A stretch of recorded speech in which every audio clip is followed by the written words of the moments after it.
Kristen Illick and Jeff of Bethlehem, and we are on their farm, Liberty Garden, just outside of Bethlehem. Good morning, how are you guys? Good morning. Good. Thank you for inviting us to your organic farm. Beautiful here. Liberty Garden Farm. So why don't you tell us what you do here? What exactly is your business?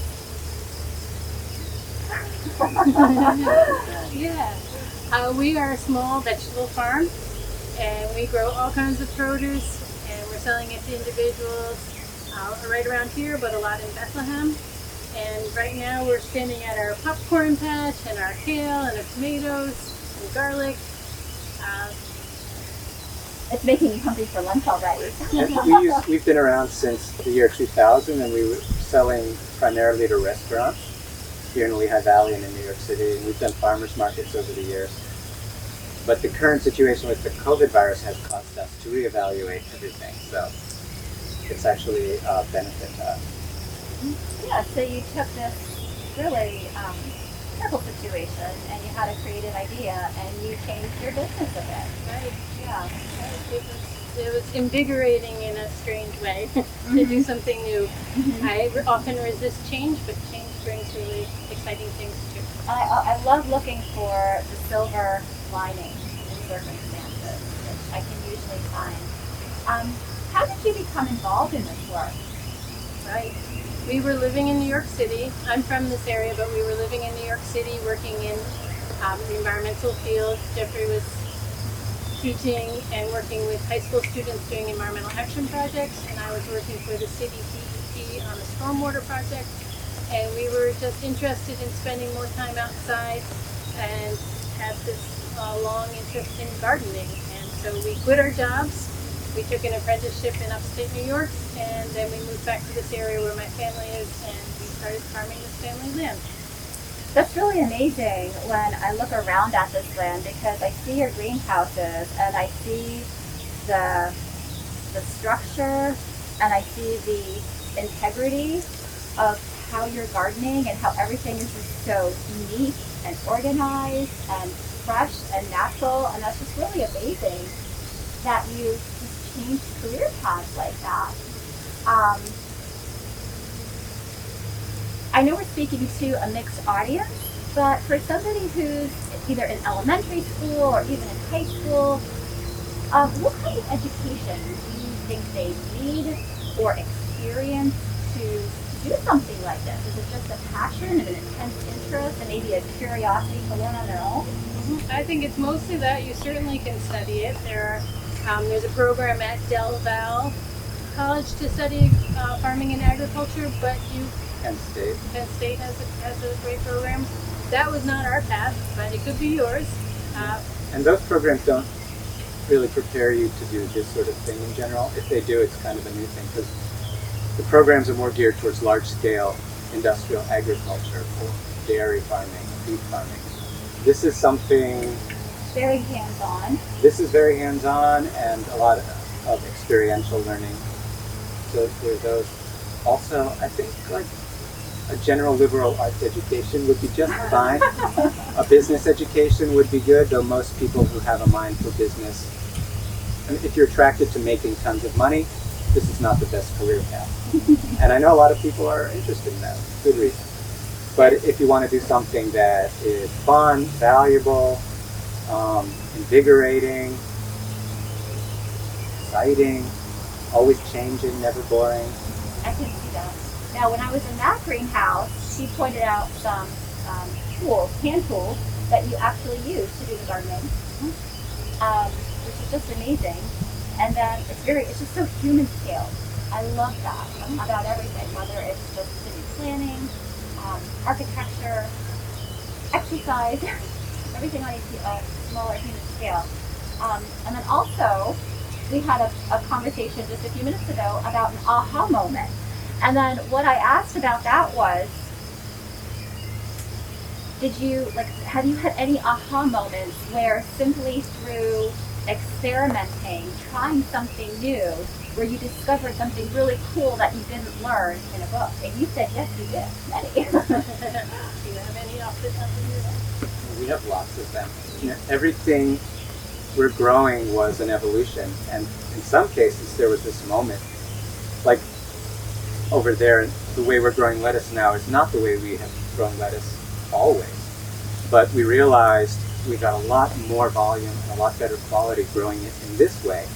And when we tried it and saw dramatic results, it was like, what were we thinking? Of course, this is the way to do it. And other techniques here that we've used, like we started a few years ago growing on plastic mulch, which you see behind you, black or white. And that was a night and day difference in growing, the amount of labor required and many things. But we have those all the time. Yeah. And we just had one this week because, you know, for many years we were selling to fancy restaurants. This year that is way down because of the coronavirus. But one of the things we wanted to do is get the food into the hands of everybody who wants it, and even people who might not be able to afford it. So starting this week, we gave our customers the chance to buy a box for New Bethany Ministries for their pantry and their soup kitchen. And the response has been amazing. And it's doing good on so many different levels, not just for the people who are getting the food, but also for us. You know, so that money is buying food through a local farm, preserving local agriculture. That's like many ahas all rolled into one. Right.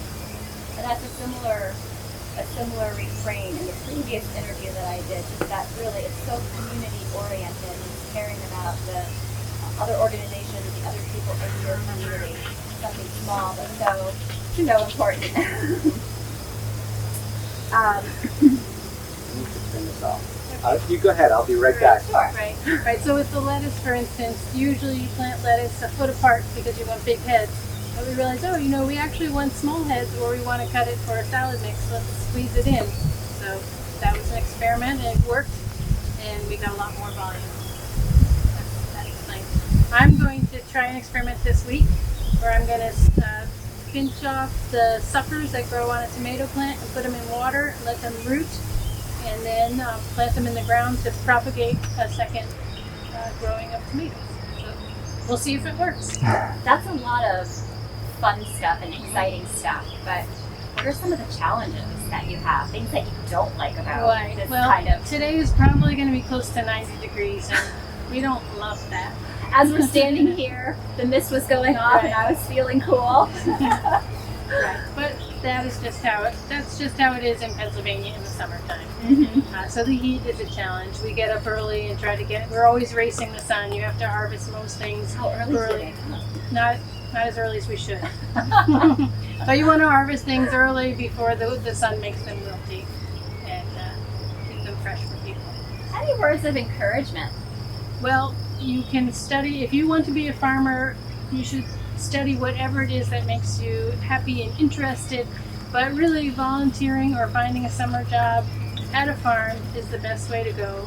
You need to learn from other people. It's a great, it's a great field to go into. And then you learn a lot once you decide to do it, because you can learn from the best people in the world, but every farm is different. Every climate is different in small ways. All the soils are different. She was even saying that you have 3 different kinds of soil right here on this property. And so they all need different approaches. And so if you're kind of a self-starter, you love learning, if you're curious about the world, if you like to be active, it's good for you.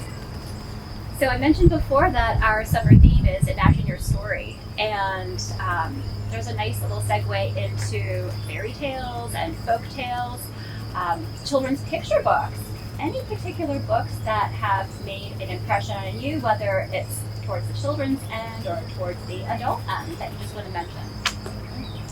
Well, the first thing that came to mind for me, there's one of the short stories in Frog and Toad, and I don't exactly remember. You should check it out. I know that Frog or Toad plants a garden and is just anxious and waiting for it to grow. That will be on our reading list beneath the clip. And then Linnea's Garden, and there's something about Linnea and Monet's Garden. Yeah, that's a Yes, great one. I remember that great series. Back in the was the 90s? Yes, it was in the 90s, and it had great activities too. I remember doing some seed planting, making some leaf crowns and flower crowns. That was fun.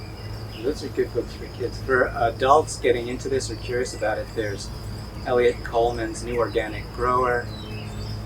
There's Mel Bartholomew's Square Foot Gardening, which we don't follow, but it has a lot of information for small I gardens. think I actually have that book on my bookshelf at Yeah. home. It's great for a home garden. And there's newer books like by Jean-Martin Fautier, who's a Canadian, and he did something about organic growing too. He's like very current. And there's many. Well, I think that wraps up our wonderful interview and our time at Liberty Gardens. Thank you so much for your time, and I have purchased produce from them. It's magnificent. My favorite was the kale, and my recipe is a simple cannellini bean, olive oil, garlic, and of course Parmesan cheese. Yes. And I would add a little smoked paprika to that. That's my personal But just taste. a touch. That's not Jeffrey's personal taste. Thank you so much. Pleasure.